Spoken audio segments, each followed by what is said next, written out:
First of all happy women's day to all the beautiful women. കുറച്ച് late ആണ് എങ്കിലും നമ്മുടെ 2025 വിമൻസ് ഡേ എങ്ങനെ ആഘോഷിച്ചു എന്നുള്ളതാണ് ഈ വീഡിയോ. നമ്മുടെ ബോയ്സിന് നമ്മൾ ടാസ്ക് കൊടുത്തു. വിമൻസ് ഡേ ആയതുകൊണ്ട് ഇന്ന് അവർ നമുക്ക് വേണ്ടി കുക്ക് ചെയ്യാൻ അടിപൊളിയായിട്ട് ഹെൽവിന്റെ നേതൃത്വത്തിൽ ചിക്കൻ ബിരിയാണിയും പാലട പായസവും ഒക്കെ ഉണ്ടായിരുന്നു. ഇവരെല്ലാരും പുതുമുഖങ്ങളാണ് കേട്ടോ. ഇവരാരും നമ്മുടെ ഗസ്റ്റ് അല്ല. ഇപ്പൊ ഇവരെല്ലാരും നമ്മുടെ ഫാമിലി മെമ്പേഴ്സ് പോലാണ്. ഓൾമോസ്റ്റ് 1 വീക്കായി just land from Kerala. Few weeks ഇവർ നമ്മുടെ ഒപ്പം ഉണ്ടാവും കേട്ടോ. അപ്പൊ എനിക്കൊരു പ്രൊമോഷൻ ഒക്കെ കിട്ടിയിട്ടുണ്ടേ.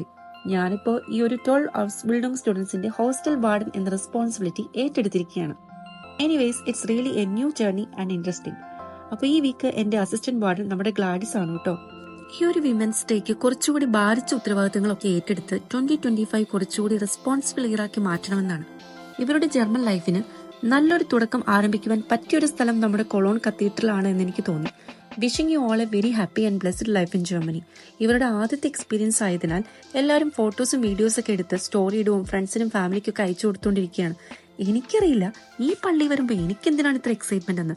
എത്ര തവണ വന്നാലും ആദ്യം പറഞ്ഞ പോലെ വല്ലാത്തൊരു എക്സൈറ്റ്മെന്റ് ആണ് എനിക്കെപ്പോഴും. ഈ കയ്യിലിരിക്കുന്ന ഫ്ലവേഴ്സ് നമ്മൾ വാങ്ങിയതാണ് കേട്ടോ. വൈകിട്ട് നമ്മുടെ ചെക്കന്മാരെ കൊണ്ട് നമുക്ക് തരാൻ വേണ്ടിയിട്ടേ. എന്താല്ലേ അൻ്റെയൊക്കെ ഓരോരോ കാര്യങ്ങളെ.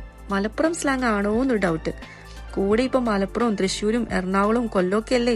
കൊളോൺ പള്ളിയിൽ കണ്ട് എല്ലാവരും ഭയങ്കര ഹാപ്പി ആയിരുന്നു. അങ്ങനെ അവിടെ വെച്ച് യാദൃച്ഛികമായി നമ്മുടെ സരുണിനെയും സരുണിന്റെ ഫ്രണ്ട്സിനെയും കണ്ടു. അവരും ജസ്റ്റ് 2 ഡേയ്സ് ബിഫോർ ജർമ്മനിയിൽ എത്തിയുള്ളൂ.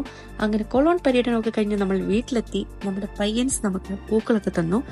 ഈ ഒരു ദിവസം നമ്മൾ തന്നെ ഇനിഷ്യേറ്റീവ് എടുത്ത് അടിപൊളിയാക്കി. എന്തായാലും ഇതൊരു അടിപൊളി ദിവസമായിരുന്നു. Once again thank you for the amazed biryani and palada payasam.